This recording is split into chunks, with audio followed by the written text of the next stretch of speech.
After dedicating her entire life to raising her daughter as a single mother, Margaret never expected to be cast aside in her old age.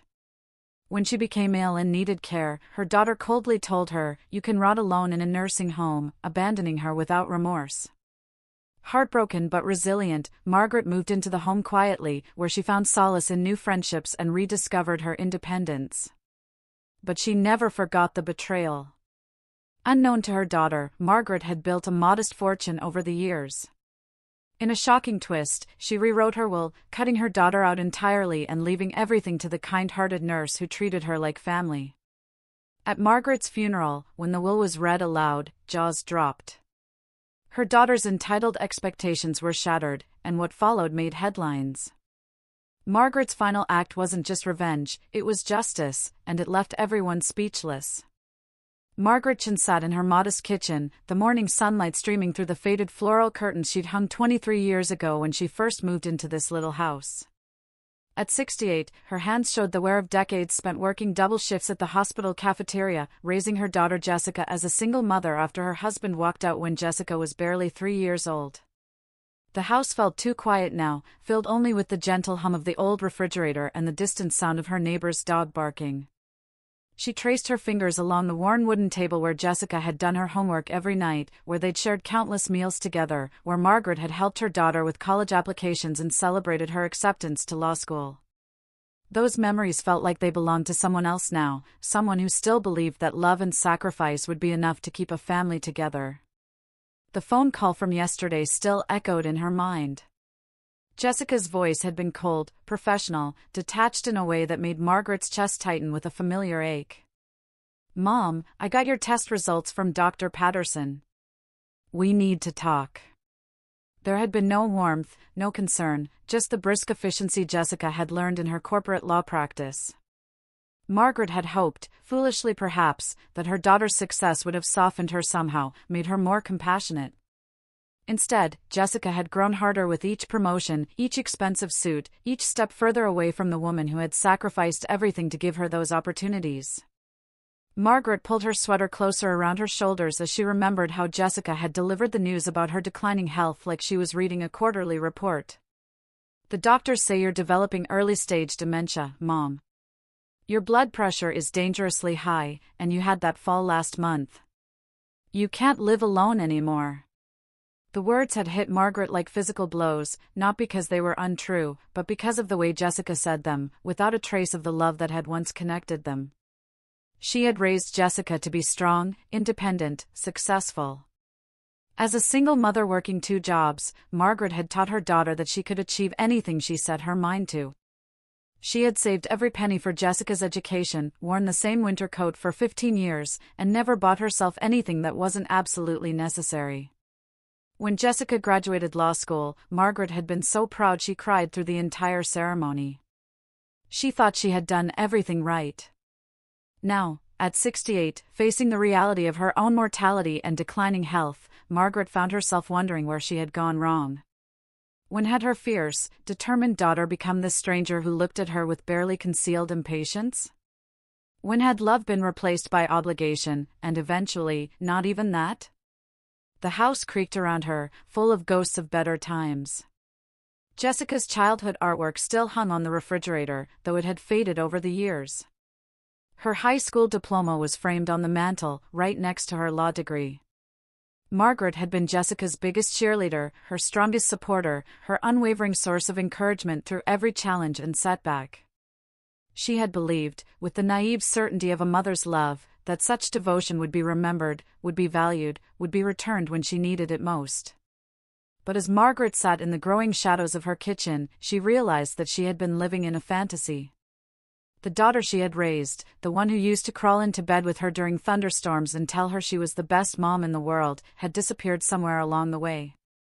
In her place was a successful attorney who saw Margaret not as a person worthy of love and care, but as a problem to be solved, an inconvenience to be managed. The doorbell rang, interrupting her thoughts.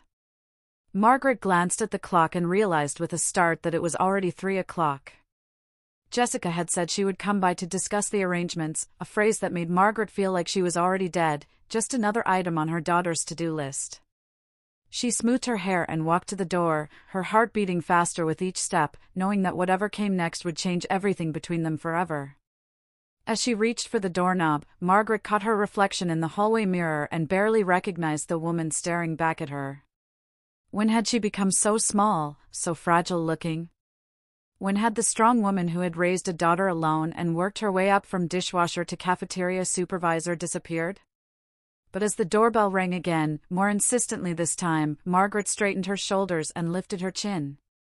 She might be facing the most difficult conversation of her life, but she was still the woman who had never backed down from a challenge, who had fought for her daughter's future even when everyone else had counted them out. She opened the door to find Jessica standing on the porch, checking her expensive watch with the impatience of someone who had more important places to be. Jessica stepped into the house without waiting for an invitation, her designer heels clicking sharply against the hardwood floors that Margaret had refinished herself years ago.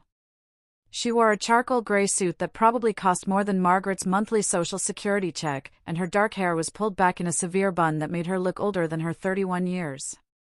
Margaret closed the door and followed her daughter into the living room, noticing how Jessica's eyes swept over the modest furnishings with barely concealed disdain. "Mom, we need to discuss your living situation," Jessica said without preamble, settling into the armchair that had been Margaret's favorite spot for reading. She pulled out a leather portfolio and clicked open an expensive pen, as if she were conducting a business meeting rather than talking to her mother about her future. "I've researched several facilities in the area, and I think Sunset Manor would be the most practical option. It's affordable, and they have a good reputation for managing patients with your conditions." Margaret felt something cold settle in her stomach at the word patients. She wasn't a patient, she was Jessica's mother, the woman who had rocked her to sleep when she had nightmares, who had taught her to ride a bicycle in this very living room during a rainy weekend when Jessica was 7. "Jessica, honey, I know I've been having some memory issues, but I'm not ready for a nursing home. Maybe I could get some help here at home, someone to check on me during the day." "That's not financially feasible," Jessica cut her off, making a note in her portfolio. "Home care is expensive, and frankly, Mom, you don't have the resources for that kind of arrangement. Besides, you're becoming a liability. What happens when you forget to turn off the stove? What happens when you fall again and there's nobody here to help you?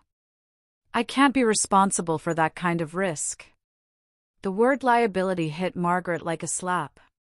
She sank onto the couch where she had once cuddled with Jessica during their weekend movie marathons, back when her daughter had actually enjoyed spending time with her. "I understand you're worried about me, sweetheart, but surely we can find another solution. This house has so many memories." "Memories don't pay for medical bills," Jessica replied curtly, not looking up from her notes. "And frankly, Mom, you're being selfish. Do you know what kind of position this puts me in? I have a career, a reputation to maintain.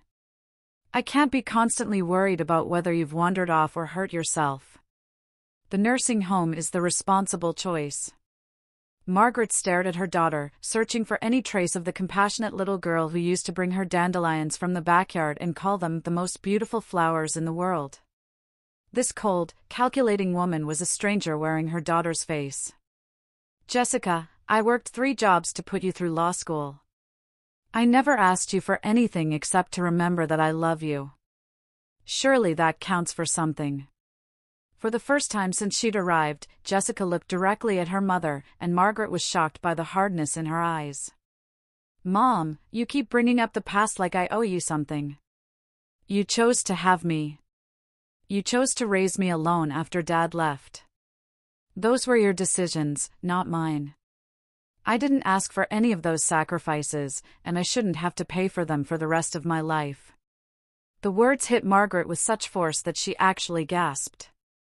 She had never thought of her love as a debt to be repaid, had never seen her sacrifices as burdens she was placing on her daughter's shoulders. She had given everything because that's what mothers do, because Jessica was the most precious thing in her world. To hear her daughter speak of her love as if it were a manipulation tactic was more painful than any physical ailment she had ever endured. "I never meant to make you feel obligated," Margaret whispered, her voice barely audible. "I just loved you. I still love you." Jessica's expression softened slightly, but only for a moment. I know you do, Mom, and I appreciate everything you've done. But love doesn't change the practical realities of the situation. You need professional care, and I need to focus on my career.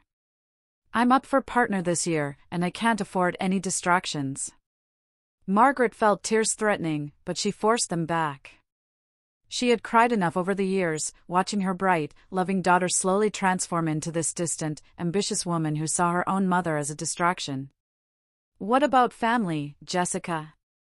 What about the promise you made at your high school graduation, when you said you'd always take care of me the way I took care of you? People say a lot of things at graduation, Jessica replied, closing her portfolio with a sharp snap. I was 18 and naive. I'm 31 now, and I understand how the world actually works. Sentiment doesn't pay bills or advance careers. I've made arrangements for you to tour Sunset Manor tomorrow at 10 a.m. I'll pick you up at 9:30. Margaret watched her daughter stand up and smooth down her skirt, preparing to leave as abruptly as she had arrived. That's it? You're just going to drop me off at a nursing home and walk away? Jessica paused at the living room entrance, her hand resting on the doorframe. For a moment, Margaret hoped she would turn around, would remember the bond they had once shared, would choose love over convenience. Instead, Jessica's voice was matter-of-fact when she spoke. Mom, this isn't about walking away. It's about making the smart choice for both of us. You'll be safer at Sunset Manor, and I'll be able to focus on building my future without constantly worrying about you. And what if I refuse to go? Margaret asked, surprised by her own boldness. Jessica finally turned around, and the look in her eyes was colder than anything Margaret had ever seen from her daughter. Then you can figure out how to manage on your own. But don't expect me to come running every time you have a crisis. I've done enough. The front door closed with a quiet click, but to Margaret it sounded like thunder. She sat alone in her living room, surrounded by the memories of a life spent loving someone who no longer seemed capable of loving her back. The house felt different now, not like a home but like a museum of a relationship that had died without her even noticing. Outside, she could hear Jessica's expensive car starting up and driving away, taking with it any illusion Margaret had harbored that their bond was unbreakable. As the sun set behind the curtains she had sewn with her own hands, Margaret realized that tomorrow would bring a conversation that would change everything. She had raised her daughter to be strong and independent, but she had never imagined that strength would be turned against her, that independence would mean abandoning the woman who had made it all possible. The phone rang, breaking the heavy silence, and Margaret's heart leaped with hope that it might be Jessica calling to apologize, to say she had made a mistake. Instead, it was a cheerful voice from Sunset Manor, confirming her appointment for the next morning and asking about her insurance information. As Margaret answered the questions mechanically, she felt something inside her beginning to harden, a protective shell forming around her wounded heart. The next morning arrived gray and drizzling, matching Margaret's mood as she waited by the window for Jessica to arrive. She had barely slept, tossing and turning as she replayed their conversation over and over, searching for signs she had missed, moments when she could have said or done something different. The woman in the mirror looked older than her 68 years, worn down by heartbreak and the crushing realization that the person she loved most in the world saw her as nothing more than an inconvenience. Jessica arrived precisely at 9:30, her punctuality more about efficiency than consideration. She barely looked at Margaret as she climbed into the passenger seat of her daughter's BMW, noting how Jessica had plastic covers on the leather seats and made a point of turning on the air freshener, as if Margaret's presence somehow contaminated the pristine interior. Sunset Manor sat on the outskirts of town, a low brick building surrounded by manicured lawns that looked beautiful from a distance but felt sterile up close. Margaret had driven past it countless times over the years, never imagining she would one day be walking through its doors as a potential resident. The lobby smelled of industrial disinfectant and something else Margaret couldn't quite identify, something that reminded her of resignation and forgotten dreams. The tour guide was a perky young woman named Brandy who spoke in the overly cheerful tone people used when they were trying to sell something unpleasant. She showed them the dining hall with its beige walls and plastic flowers, the activity room where elderly residents sat in wheelchairs staring blankly at a television, and the small rooms that would become someone's entire world for however many years they had left. As you can see, we provide excellent care for our residents, Brandy chirped, leading them down a hallway that smelled strongly of pine sol and despair. We have bingo on Tuesdays, craft time on Thursdays, and movie night every Saturday. Your mother will have plenty of opportunities to socialize and stay active. Margaret looked through the doorway of one room where an elderly man sat alone by his window, staring out at the parking lot with vacant eyes. In another room, a woman called out repeatedly for someone named Helen, her voice growing more desperate with each unanswered plea. This wasn't living, this was warehousing, and Margaret felt panic rising in her chest as she realized Jessica was seriously considering leaving her in this place. The monthly fee is quite reasonable, Brandy continued, handing Jessica a glossy brochure. And we accept most insurance plans. Would you like to see one of our available rooms? The room they showed her was barely larger than a closet, with a single bed, a small dresser, and a tiny bathroom. The window looked out onto the dumpster area behind the building, and the walls were painted an institutional green that made Margaret feel slightly nauseous. She tried to imagine spending her remaining years in the space, tried to picture her belongings crammed into these sterile corners, and felt something breaking inside her chest. It's perfect, Jessica said before Margaret could speak. When would she be able to move in? We have an opening next week, Brandy replied enthusiastically. I'll just need some paperwork filled out and a security deposit. Margaret found her voice at last. I'd like to think about it, she said quietly, but Jessica was already pulling out her checkbook. There's nothing to think about, Mom. This is a good facility, and they have availability now. If we wait, you might end up somewhere much worse. Jessica's tone was brisk and businesslike, the same voice she probably used to close deals with difficult clients. As they drove back to Margaret's house, the silence in the car was deafening. Margaret stared out the window at the familiar streets of her neighborhood, the small houses where she knew her neighbors' names and their children's accomplishments. She thought about Mrs. Henderson next door, who still brought her homemade cookies at Christmas, and Mr. Patel across the street, who always waved when he saw her working in her garden. These people had become her extended family over the years, and now she was supposed to give them up to live among strangers who would see her as just another elderly woman slowly losing her mind. Jessica, she finally said as they turned onto her street, what happened to us? When did we stop being a family? Her daughter's hands tightened on the steering wheel. We're still family, Mom. But families change. People grow up, move on, build their own lives. That's how it's supposed to work. But it doesn't have to mean abandonment, Margaret replied, her voice stronger now. It doesn't have to mean treating your mother like a stranger. Jessica pulled into the driveway and turned off the engine, but she didn't make any move to get out of the car. For a moment, Margaret thought her daughter might finally open up, might admit that this cold efficiency was just a defense mechanism against the pain of watching her mother decline.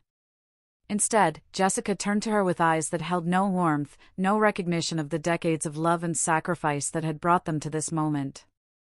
Mom, you need to stop romanticizing our relationship. You are a single mother doing your best with limited resources. I was a child who had no choice but to accept whatever you could provide. Now we're both adults, and we both have to face reality. Your reality is that you're sick and getting worse. My reality is that I have a life to live that doesn't revolve around taking care of you. The words hit Margaret like a physical blow. She stared at her daughter, this stranger who had once been the center of her universe, and felt something die inside her. So that's it? 31 years of loving you, and this is what I get in return? Jessica's voice was cold as winter when she replied. You didn't love me, Mom. You needed me. There's a difference. You needed me to give your life meaning, to justify all those sacrifices you're so fond of mentioning. But I never asked for that responsibility, and I'm not going to carry it anymore. Margaret felt tears streaming down her face, but she no longer cared about hiding her pain. How can you say that? Everything I did was for you, because I loved you more than my own life. And that's the problem, Jessica snapped, her composure finally cracking.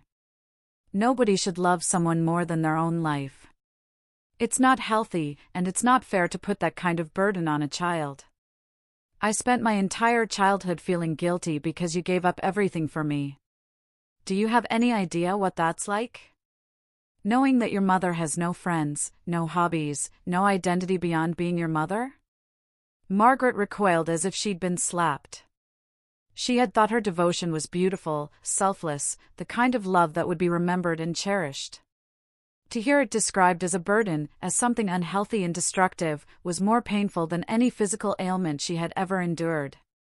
I'm moving you into Sunset Manor next Friday, Jessica continued, her voice returning to its businesslike tone.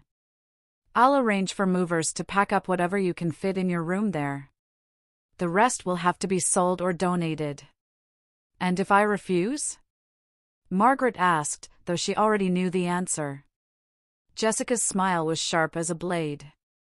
Then you can rot alone in this house for all I care. But don't call me when you fall down the stairs or forget to eat for 3 days.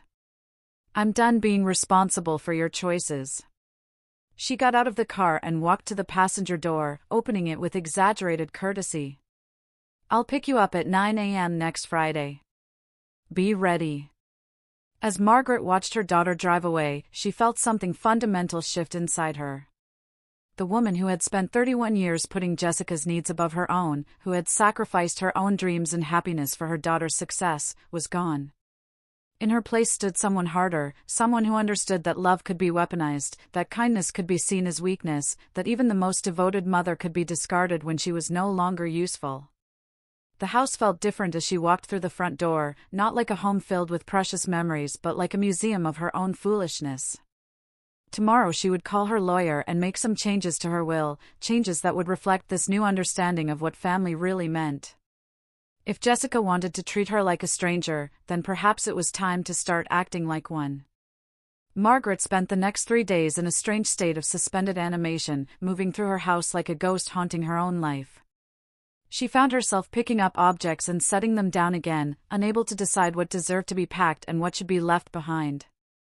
The ceramic vase Jessica had made in third-grade art class sat on the mantel next to a photo of them at Jessica's law school graduation, and Margaret stared at both with a mixture of love and bewilderment.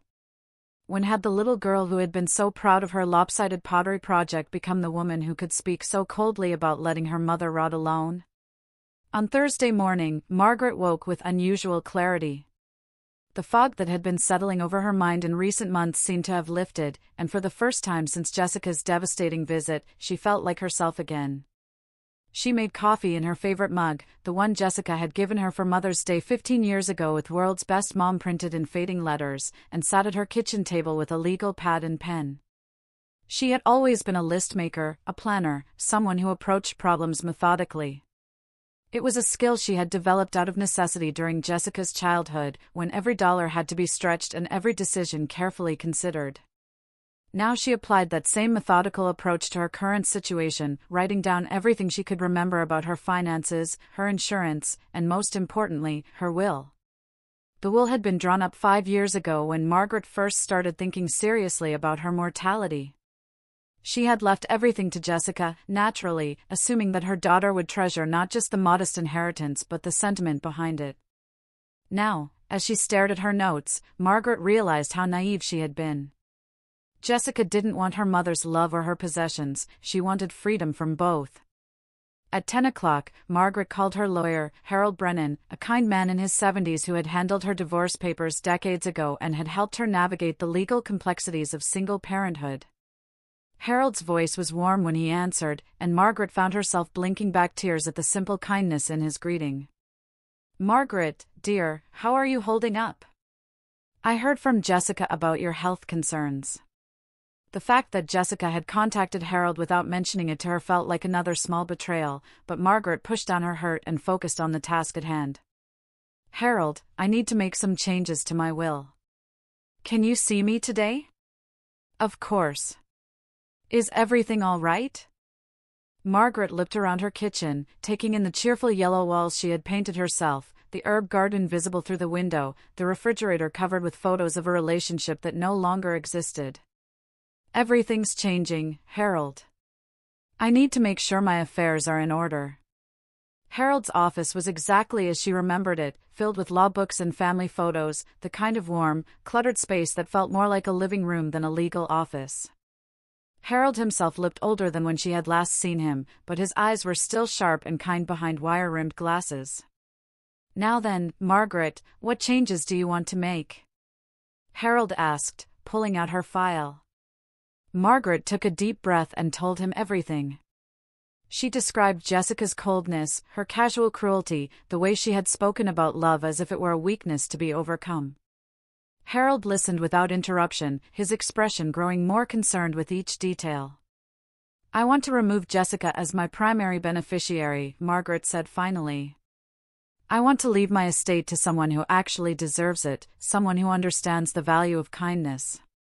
Harold set down his pen and studied her carefully. "Margaret, I have to ask, are you sure about this? These kinds of decisions can't be undone after you're gone, and family relationships can change.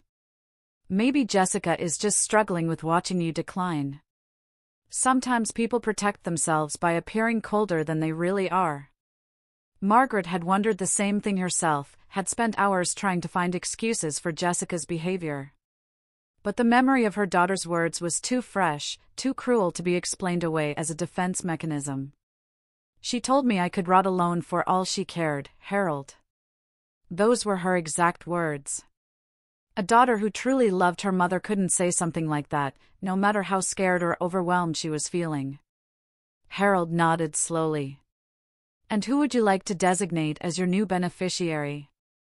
Margaret smiled for the first time in days. "I haven't decided yet, but I know I'll recognize them when I meet them. Someone who treats me with dignity, who sees me as a person worth caring about. Someone who understands that kindness is never wasted, even when it's not returned." They spent the next hour going through the technical details, with Harold explaining the legal implications of disinheriting her only child. Margaret listened carefully, asked thoughtful questions, and signed the preliminary documents with a steady hand. As she prepared to leave, Harold walked her to the door and placed a gentle hand on her shoulder. "Margaret, I hope you know that you're one of the strongest women I've ever met. Jessica doesn't know what she's losing." That afternoon, Margaret did something she hadn't done in years. She went shopping for herself. She drove to the mall and bought a new dress in a soft blue that brought out her eyes, along with comfortable shoes and a warm cardigan. She had her hair styled at a salon she had always admired but never thought she could afford, and she purchased a small bottle of perfume that made her feel elegant and alive.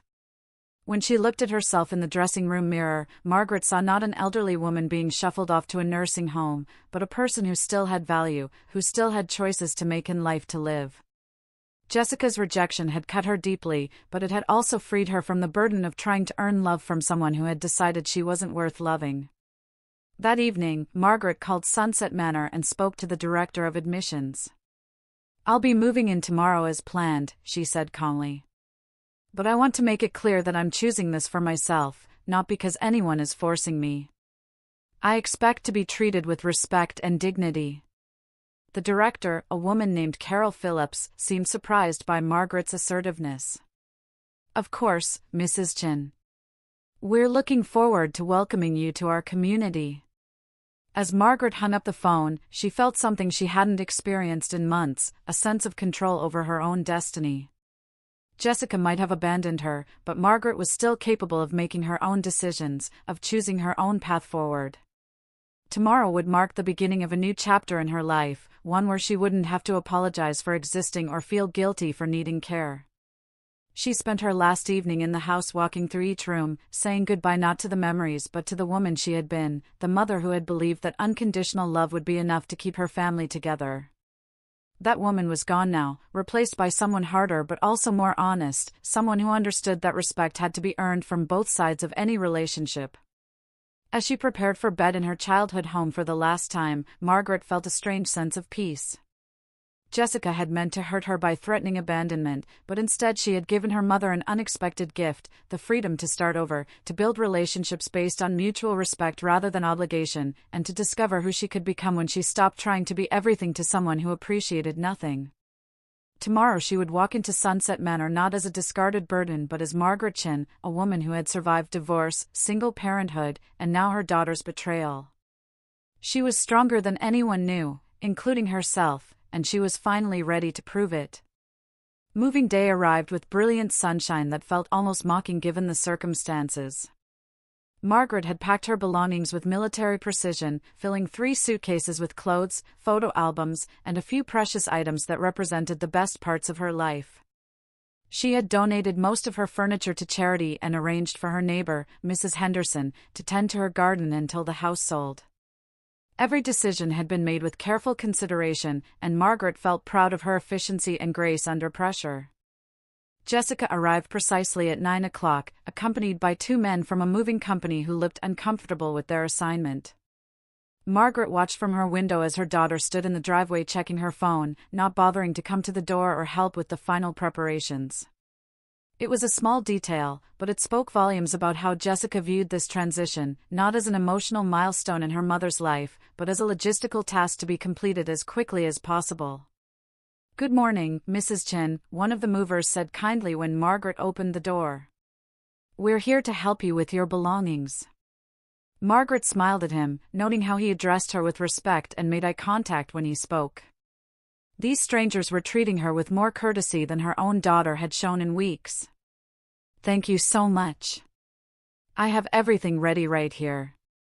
As the movers loaded her possessions into their truck, Jessica finally approached the front door.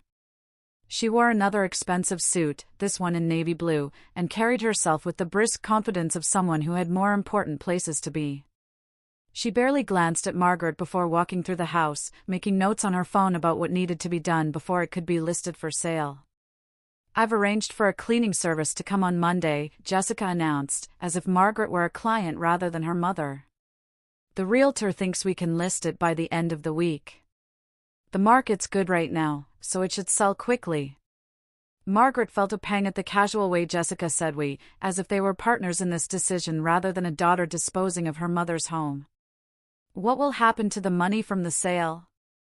"It'll go toward paying for your care at Sunset Manor," Jessica replied without looking up from her phone. "Assuming there's anything left after the moving expenses and realtor fees." The implication was clear: Margaret was now a financial burden whose costs needed to be managed and minimized. She thought about the new will sitting in Harold's office, the legal document that would ensure Jessica never had to worry about managing her mother's finances again. The irony wasn't lost on her that Jessica's coldness was sealing her own fate, though she would never know it until it was too late. The drive to Sunset Manor was accomplished in complete silence. Margaret sat in the passenger seat watching her neighborhood disappear behind them, noting landmarks she had passed countless times during her decades in this town. The public library where she had taken Jessica for story time when she was small. The park where they had fed ducks together on Sunday afternoons. The high school where Margaret had cheered at Jessica's graduation, bursting with pride at her daughter's academic achievements. All of those memories felt different now, tainted by the knowledge that Jessica remembered them differently, if at all. To Margaret, those moments had been precious expressions of their bond; to Jessica, they were apparently obligations she had endured rather than treasures to be cherished. At Sunset Manor, Carol Phillips greeted them with professional warmth and efficient paperwork. She showed Margaret to her room, the same small space they had toured earlier in the week, and helped her understand the facility's routines and expectations. Jessica stood in the corner checking her watch and sighing audibly, making it clear that she wanted this process completed as quickly as possible. "Your daughter can visit any time during our regular hours," Carol explained, apparently not noticing Jessica's obvious discomfort with the suggestion. "We encourage family involvement in our residents' care." Jessica's laugh was sharp and humorless. "I think my mother will be fine on her own. She's always been very independent." The words stung because they were technically true but emotionally false. Margaret had been independent by necessity, not choice. She would have loved to depend on her daughter sometimes, to know that someone cared enough to check on her regularly and share in her joys and worries.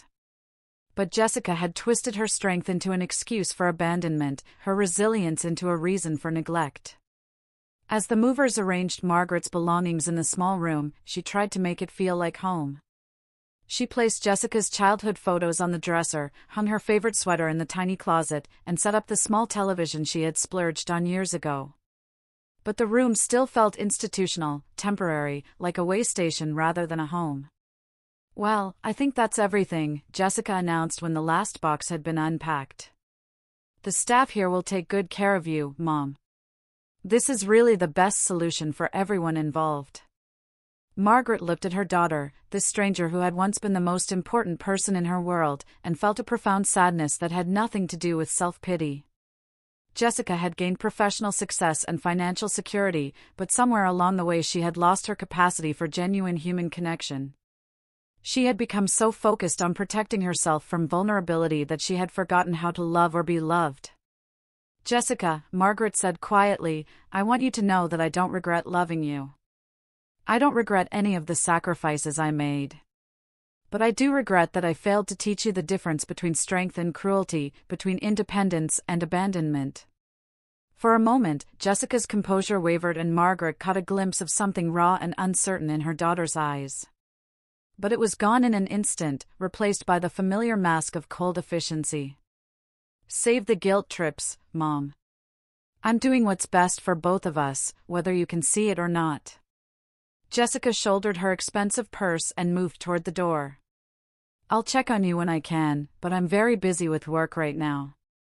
Margaret watched her daughter walk away and felt the final thread of their relationship snap. There would be no tearful reconciliation, no moment of recognition when Jessica realized what she was throwing away. This was who her daughter had chosen to become, and Margaret finally accepted that she had to stop hoping for something different. But as she sat alone in her new room, surrounded by the remnants of a life spent loving someone who couldn't love her back, Margaret felt something unexpected: relief. For the first time in years, she wasn't responsible for Jessica's happiness or success. She wasn't walking on eggshells, trying to avoid saying or doing anything that might push her daughter further away. The relationship was over, which meant Margaret was finally free to discover who she could be when she stopped defining herself as Jessica's mother. That evening, as she ate dinner in Sunset Manor's dining room, Margaret found herself studying her fellow residents with new interest. These people had their own stories, their own heartbreaks and triumphs, their own relationships that had brought them joy or pain. Maybe some of them had been abandoned by their children too. Maybe some of them understood what it felt like to love someone who couldn't love them back. For the first time since Jessica's cruel ultimatum, Margaret felt curious about the future rather than devastated by it. She had spent 31 years being the best mother she knew how to be. Now it was time to learn how to be the best version of herself, with or without her daughter's approval. And somewhere in the back of her mind, she smiled at the thought of Harold's legal documents, the papers that would ensure Jessica learned a valuable lesson about the consequences of treating people like disposable objects. The chapter of Margaret's life as Jessica's devoted mother was over. Tomorrow would begin the story of Margaret Chin, a woman discovering her own worth and building relationships based on mutual respect and genuine care. Jessica had intended to discard her, but instead she had set her free. Margaret's first week at Sunset Manor passed in a haze of adjustment and observation. The facility ran on strict schedules: breakfast at 7, medications at 8, activities at 10, lunch at noon, more activities in the afternoon, dinner at 5, and lights out by 9. It was a regimented existence that left little room for spontaneity or personal choice, but Margaret found an odd comfort in the predictability. After months of uncertainty about her future, there was something soothing about knowing exactly what each day would bring. Her fellow residents were a mixed group, some still sharp and engaged with the world, others lost in the fog of advancing dementia or depression.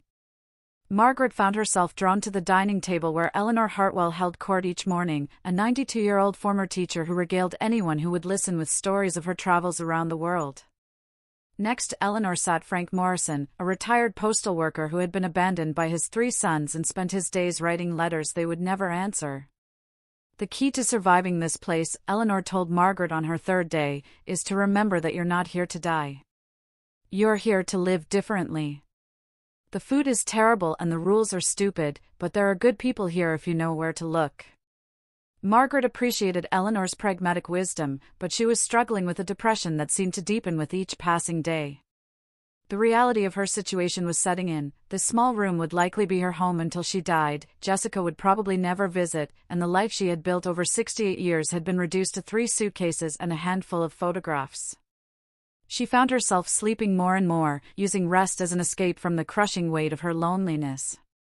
On her 10th day at Sunset Manor, Margaret received a visitor she hadn't expected.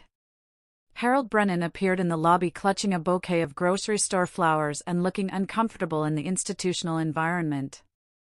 Margaret was so surprised to see him that she started crying before he even reached her.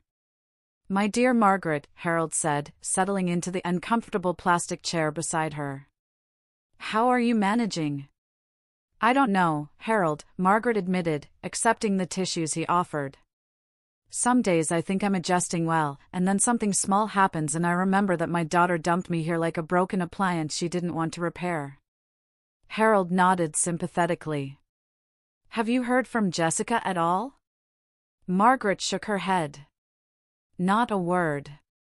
I keep thinking she might call, just to check if I'm still alive, but apparently even that's too much trouble." The bitterness in her voice surprised her. She hadn't realized how angry she was becoming. "Margaret, I need to tell you something," Harold said gently. "Jessica called my office yesterday. She wanted to know if there were any legal issues she should be aware of regarding your care at Sunset Manor. She also asked about your will." The revelation hit Margaret like a physical blow. Jessica hadn't called to check on her mother's well-being, she had called to protect her inheritance. The realization that her daughter was more concerned about legal liability and financial assets than about Margaret's emotional state was devastating, but it also crystallized something important. "What did you tell her?" Margaret asked. "I told her that your affairs were in order and that she had nothing to worry about," Harold replied diplomatically. "I didn't mention the changes we made to your will, of course. That's not her business until it becomes her business." Margaret looked around the lobby of Sunset Manor, taking in the artificial plants and motivational posters, the residents shuffling by in their hospital gowns and slippers. This was her world now, and Jessica's only concern was how it might affect her legally and financially. The daughter she had raised to be successful had succeeded beyond Margaret's wildest dreams, but in the process she had lost every trace of the compassion and love that make success meaningful. "Harold, I want to add something to my will," Margaret said suddenly. "A letter to Jessica, explaining my decision to disinherit her. I want her to understand exactly why she's getting nothing." Harold looked uncomfortable. "Margaret, are you sure that's wise? Sometimes it's better to let people wonder than to tell them truths that will only cause more pain." "She caused me pain," Margaret replied firmly. "She looked me in the eye and told me I could rot alone for all she cared. She abandoned her mother to protect her career prospects.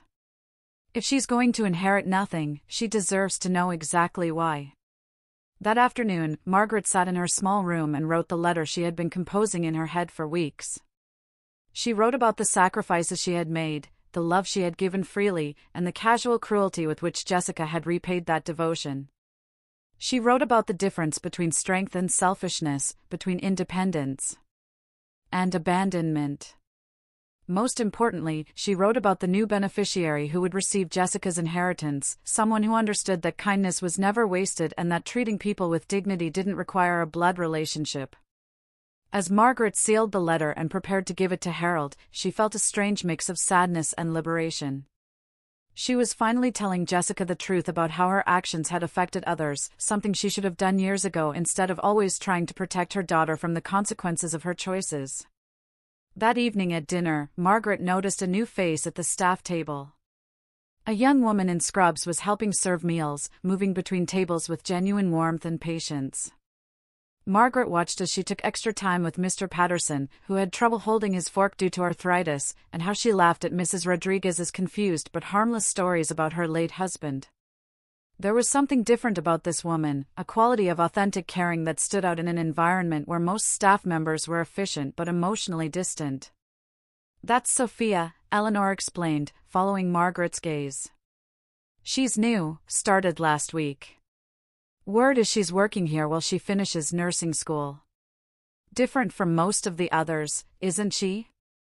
Margaret nodded, watching Sophia clean up a spilled drink with cheerful efficiency while reassuring the embarrassed resident that accidents happen to everyone. For the first time since arriving at Sunset Manor, Margaret found herself curious about another person's story. Who is this young woman who chose to work with elderly people when she could probably find easier jobs elsewhere? What motivated her to treat forgotten seniors with such obvious respect and affection? As if sensing Margaret's attention, Sophia looked up and smiled, a genuine expression that reached her eyes and transformed her entire face. Margaret found herself smiling back, feeling a tiny spark of warmth in the cold institutional environment. But later that night, alone in her small room, the depression crashed over Margaret with renewed force. She thought about Jessica sitting in her expensive apartment, probably not even wondering how her mother was adjusting to life at Sunset Manor. She thought about the house that was being sold, the garden she had tended for decades now wilting without her care. Most devastatingly, she thought about the granddaughter she might never have, the family gatherings that would never happen, the legacy of love that had died with Jessica's cruel words. Margaret cried herself to sleep that night, mourning not just the loss of her daughter but the loss of the future she had imagined they would share. The worst part wasn't the abandonment itself, but the casual way Jessica had done it, as if discarding her mother required no more thought than throwing away an old piece of furniture.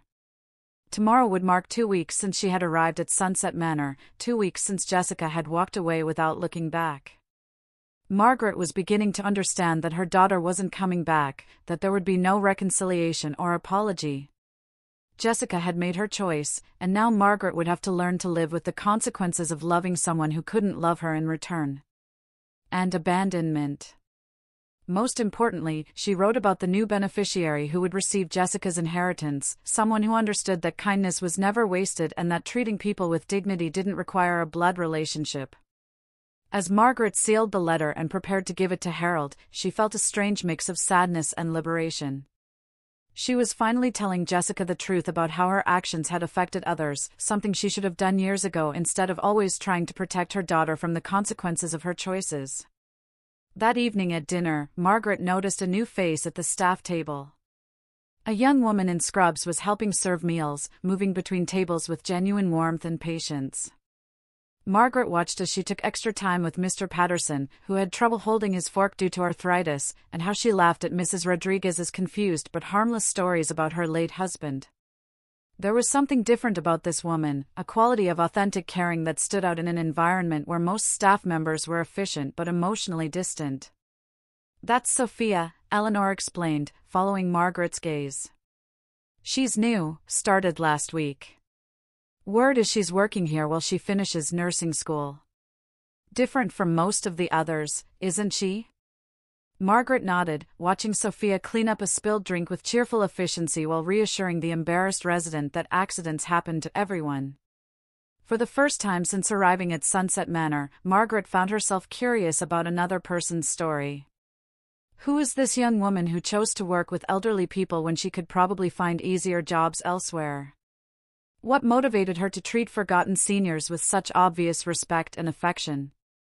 As if sensing Margaret's attention, Sophia looked up and smiled, a genuine expression that reached her eyes and transformed her entire face. Margaret found herself smiling back, feeling a tiny spark of warmth in the cold institutional environment. But later that night, alone in her small room, the depression crashed over Margaret with renewed force. She thought about Jessica sitting in her expensive apartment, probably not even wondering how her mother was adjusting to life at Sunset Manor. She thought about the house that was being sold, the garden she had tended for decades now wilting without her care. Most devastatingly, she thought about the granddaughter she might never have, the family gatherings that would never happen, the legacy of love that had died with Jessica's cruel words. Margaret cried herself to sleep that night, mourning not just the loss of her daughter but the loss of the future she had imagined they would share. The worst part wasn't the abandonment itself, but the casual way Jessica had done it, as if discarding her mother required no more thought than throwing away an old piece of furniture.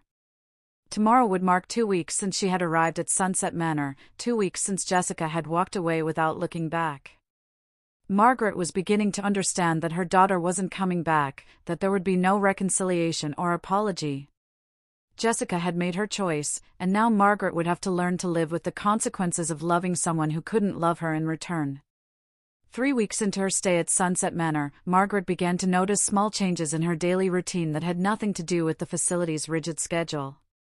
She found herself looking forward to meals not because the food was particularly good, but because Sophia would be there, bringing warmth and genuine conversation to tables full of people who had begun to feel invisible to the outside world.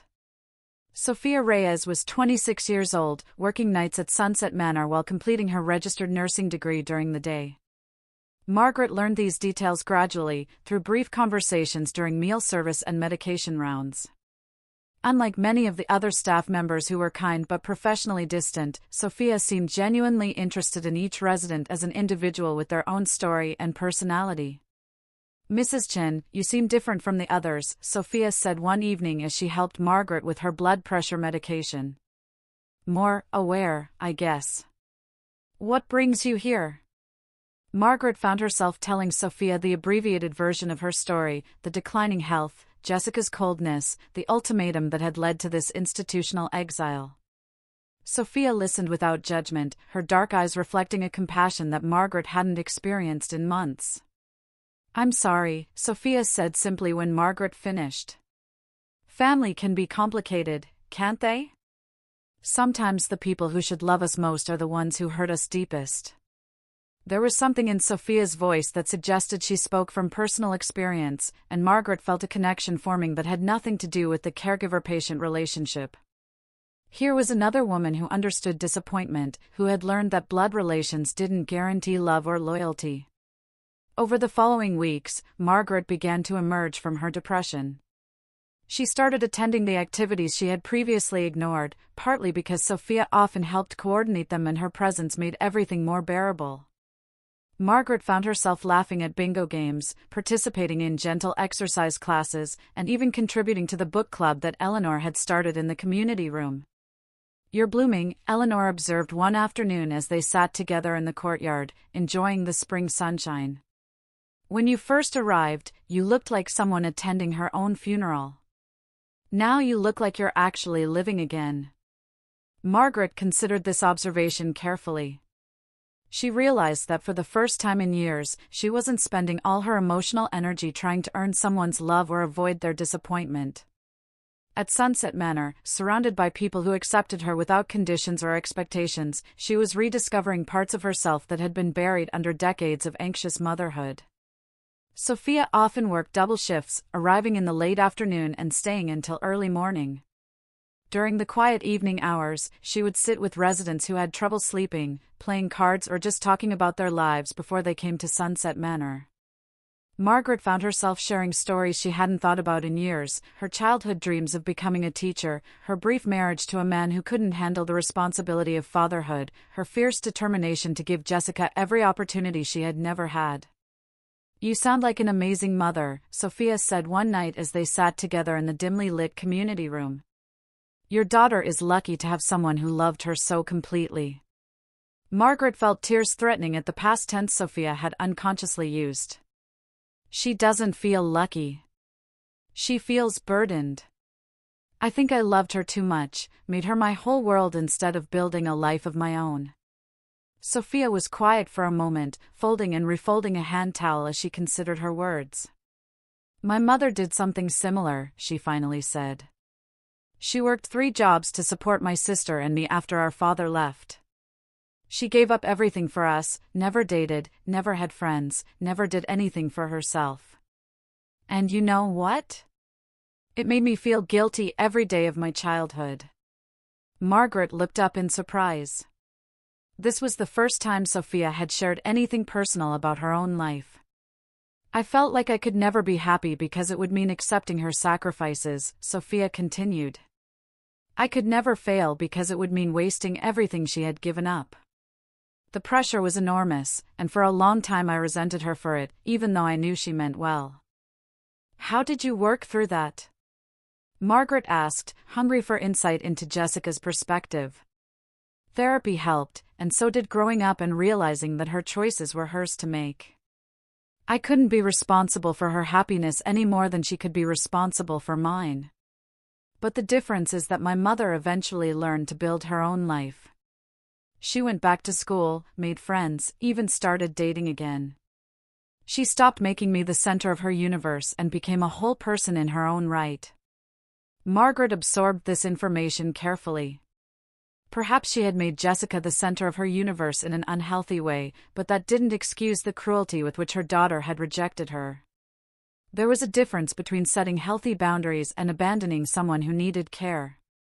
As spring turned into early summer, Margaret found herself settling into a routine that included not just Sophia's friendship but connections with other residents and staff members. She helped Frank Morrison organize his letters into a memoir project that gave his writing purpose even though his son still didn't respond. She worked with Eleanor to plan educational presentations about different countries for residents who enjoyed armchair travel. She even started a small herb garden in the courtyard, using skills she had developed during decades of tending her own backyard sanctuary. But it was her relationship with Sophia that became the bright spot in Margaret's days. The young woman treated her not like a pitiable elderly person but like a friend whose opinions mattered and whose company was genuinely enjoyed. Sophia would seek Margaret out during breaks, asking for advice about her nursing studies or sharing stories about her own struggles with school and work. "You remind me of what I hope to become when I'm older," Sophia told Margaret one evening. "Strong and wise and unafraid to speak your mind." Margaret was touched by the compliment, but she was also developing a maternal affection for Sophia that felt different from her relationship with Jessica. This wasn't the desperate, all-consuming love she had poured into her daughter, but something gentler and more sustainable. She cared about Sophia's future and wanted to help her succeed, but she didn't feel responsible for her happiness or guilty about her own needs. One night, as Sophia was finishing her shift, she mentioned that she was struggling to pay for her final semester of nursing school. Her financial aid had been reduced, and she was considering dropping out temporarily to work full-time and save money. "That would be a tragedy," Margaret said firmly. "You're meant to be a nurse, Sophia. You have a gift for caring for people that can't be taught." "I know," Sophia replied sadly. "But gifts don't pay tuition bills." As Margaret prepared for bed that night, she found herself thinking about Sophia's dilemma. Here was a young woman who embodied everything Margaret had tried to teach Jessica about compassion and service to others. Sophia chose to work with elderly people not because it was lucrative or prestigious, but because she genuinely cared about their welfare. She treated forgotten seniors with dignity and respect, bringing light into their days through simple acts of kindness. Margaret thought about the will sitting in Harold's office, the legal document that would leave her modest estate to someone who truly understood the value of love and service. She had written it in anger and hurt, wanting to teach Jessica a lesson about the consequences of cruelty. But now she realized there was someone more deserving than Jessica, someone who would use Margaret's gift to make the world a better place. The next morning, Margaret called Harold and asked him to visit her at Sunset Manor. She had some additional changes to make to her will, changes that would ensure her legacy went to someone who would honor it properly. For the first time since arriving at the nursing home, Margaret felt genuinely excited about the future, not her own future but the future she could help create for someone who reminded her of the person she had always hoped Jessica would become. Summer had arrived in full force by the time Jessica made her first and only visit to Sunset Manor. Margaret had been living there for 3 months, long enough to establish routines and relationships that made the place feel, if not exactly like home, then at least like a community where she belonged. She was sitting in the courtyard with Sophia, discussing the young woman's upcoming final exams, when Carol Phillips approached with an expression that mixed professional courtesy with obvious discomfort. "Mrs. Chen, your daughter is here to see you," Carol announced. "She's waiting in the family conference room." Margaret felt her stomach clench with a mixture of anticipation and dread. After 3 months of complete silence, Jessica's sudden appearance felt ominous rather than hopeful. Sophia squeezed her hand gently and offered to accompany her, but Margaret shook her head. Whatever Jessica had come to say, it was something Margaret needed to face alone. The family conference room was a sterile space designed for difficult conversations, with tissues strategically placed on every surface and motivational posters about family love that felt cruelly ironic given the circumstances. Jessica sat at the oval table checking her phone, dressed in yet another expensive suit that probably cost more than most Sunset Manor residents saw in a month. "Hello, Jessica," Margaret said quietly, settling into the chair across from her daughter. Jessica looked up from her phone with the expression of someone forced to attend an unwelcome meeting. She appeared thinner than when Margaret had last seen her, with dark circles under her eyes that suggested she wasn't sleeping well.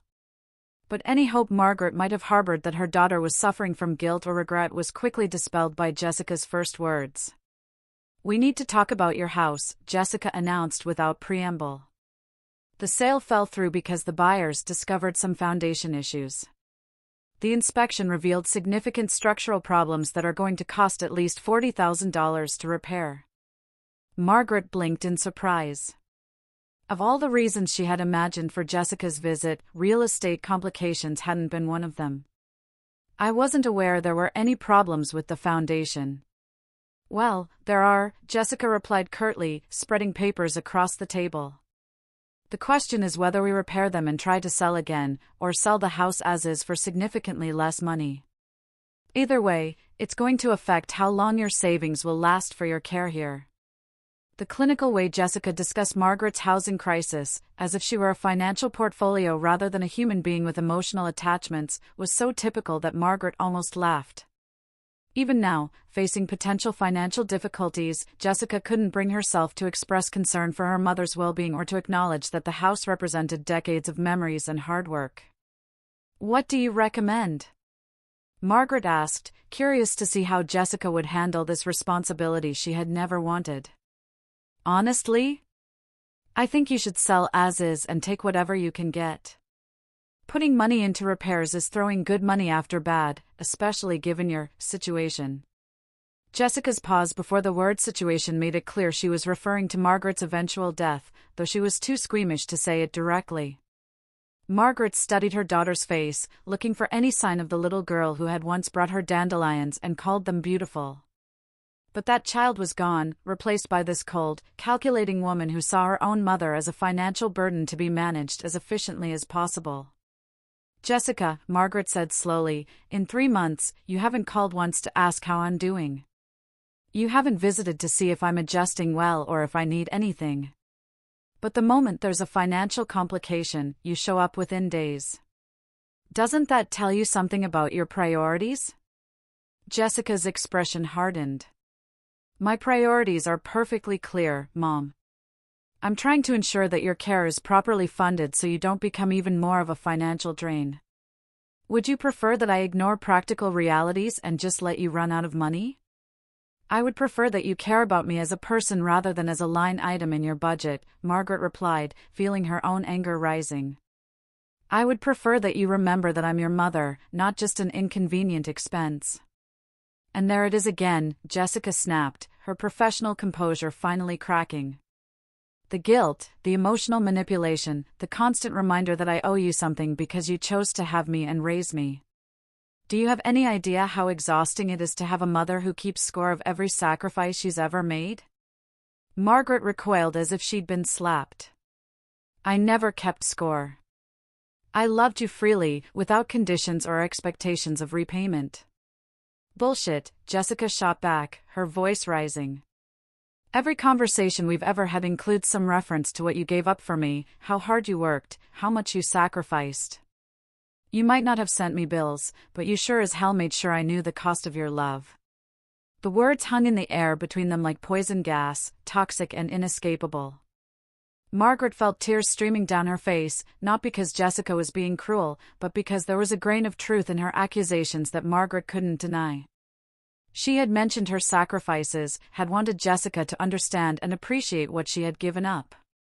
But she had never meant it as emotional blackmail, she had simply wanted acknowledgement that her love had been real and meaningful. "I wanted you to understand that you were worth every sacrifice," Margaret said through her tears.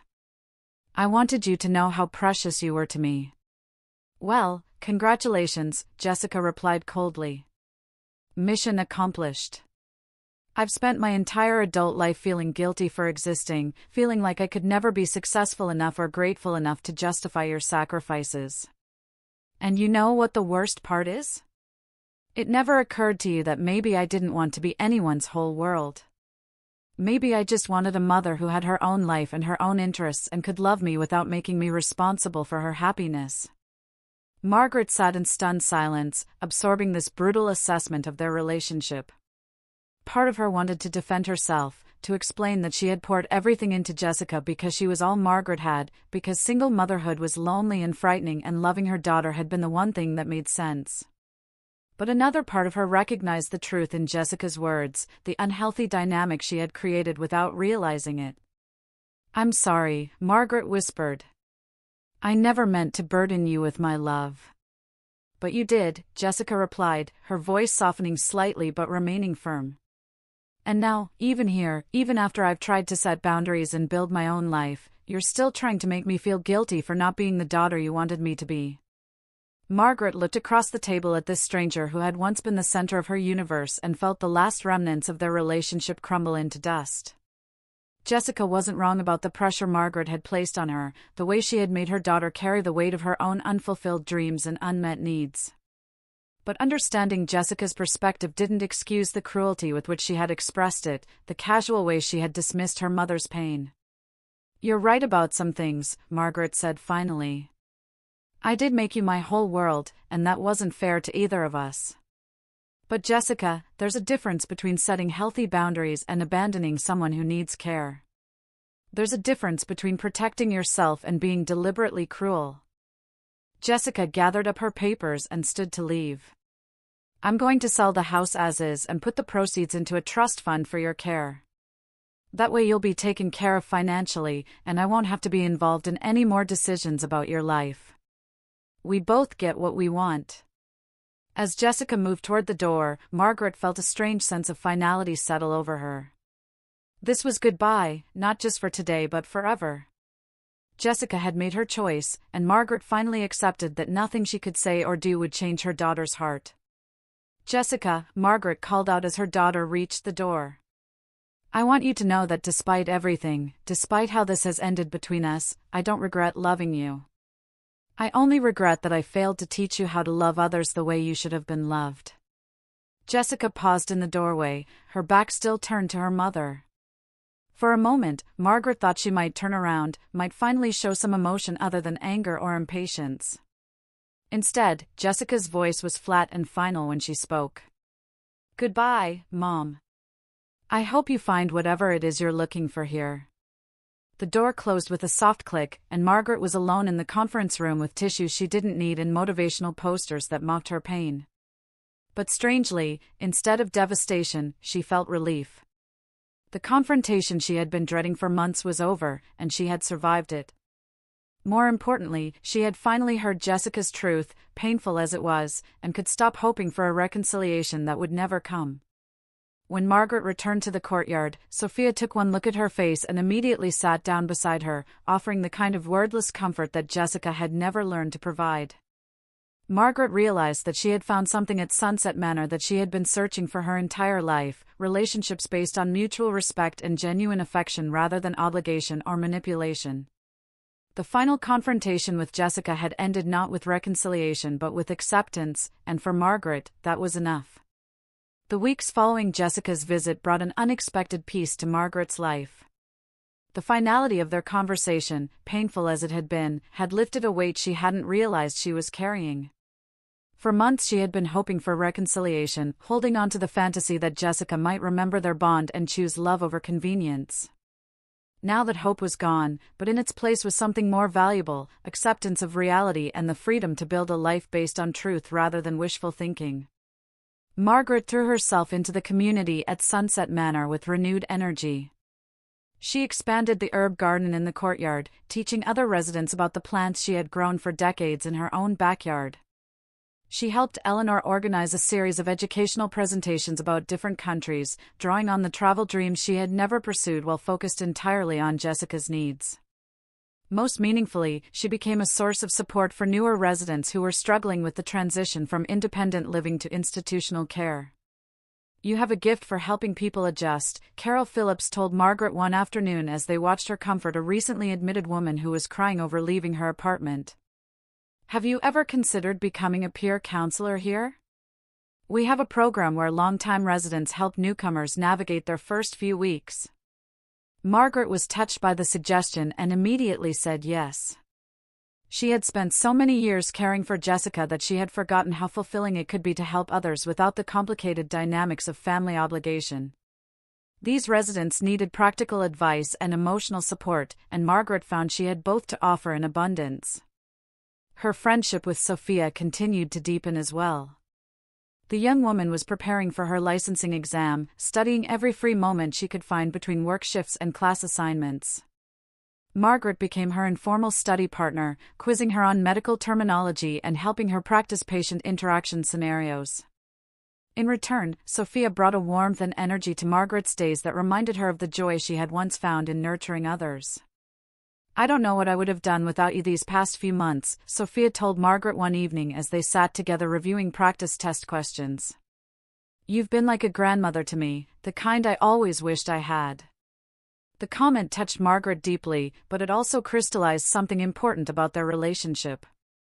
Unlike her bond with Jessica, which had been intense and possessive, her affection for Sophia felt healthy and sustainable. She wanted Sophia to succeed and was happy to help her achieve her goals, but she didn't need Sophia's success to validate her own worth. She could love Sophia without making her responsible for her happiness. One afternoon in late summer, Harold Brennan visited again, this time to review the final version of Margaret's will. They sat in the family conference room where she had said goodbye to Jessica, but the space felt different now, less charged with pain and more like a place where important business could be conducted. "Are you absolutely certain about these provisions?" Harold asked, reviewing the documents that would leave Margaret's entire estate to Sophia Reyes. "It's a significant inheritance, even if it's modest by some standards. Your house sale, after repairs, brought in $160,000. Combined with your savings and life insurance, Sophia will inherit nearly $250,000. Margaret nodded firmly. "I've never been more certain of anything. Sophia embodies everything I tried to teach Jessica about compassion and service to others. She works with elderly people not because it's easy or well paid, but because she genuinely cares about their welfare. She treats me with dignity and respect, seeing me as a person worth knowing rather than a burden to be managed." Sophia was standing by the memory table, overwhelmed by grief and gratitude for the time she had shared with Margaret, when Jessica approached her for the first time. "You must be Sophia," Jessica said, her voice professionally cordial. "I heard you were close to my mother." "She was very special to me," Sophia replied simply, not trusting herself to say more without crying. Jessica nodded uncomfortably, clearly struggling with the social requirements of grief. "I want you to know that I appreciate how kind you were to her. I know it meant a lot." Sophia studied Jessica's face, looking for any sign of genuine emotion beneath the polished exterior. She saw exhaustion and perhaps a flicker of regret, but mostly she saw a woman who had built such high walls around her heart that she couldn't access her own feelings anymore. "She loved you very much," Sophia said gently. "Even at the end, she kept your picture by her bed." For a moment, Jessica's composure cracked and Sophia caught a glimpse of raw pain in her eyes. But the moment passed quickly, and Jessica's professional mask slipped back into place. "Yes, well, that was always my mother's way," Jessica replied, turning away to examine the memory table.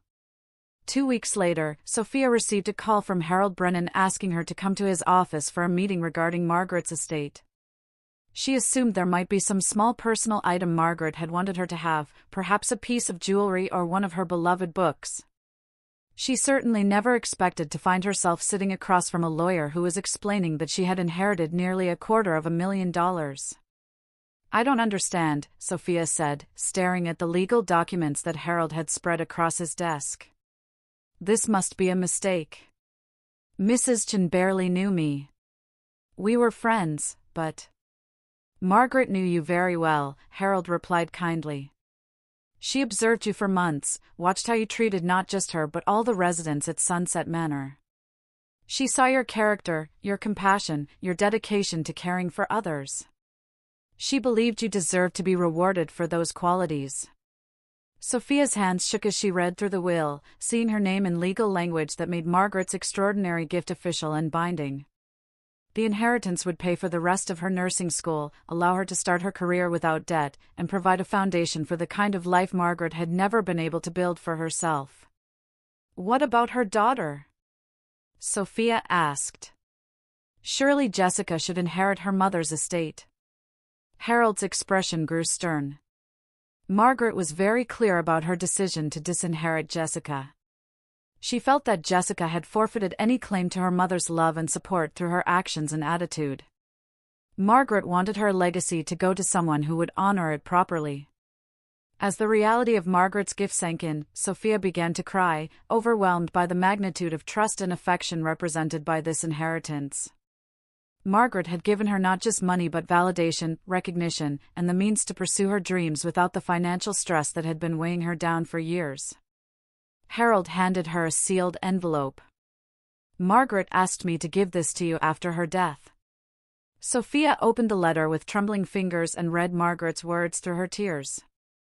"My dear Sophia, if you are reading this, then my time at Sunset Manor has come to an end, and I hope it was as peaceful as I always imagined it would be. I want you to know that meeting you is one of the greatest gifts of my final years. You showed me that kindness is never wasted, that love can exist without possession or obligation, and that families can be chosen as well as born. I have left you my estate not because I expect anything in return, but because I believe you will use this gift to make the world a better place. Finish your nursing degree, pursue your dreams, help other people the way you helped me. But most importantly, remember that you are worthy of love and respect simply because of who you are, not because of what you can provide for others. You are the daughter of my heart, if not my blood, and I am proud to have known you. Use this inheritance to build the life you deserve, and think of me sometimes when you're caring for patients who need not just medical attention but human compassion. All my love, Margaret."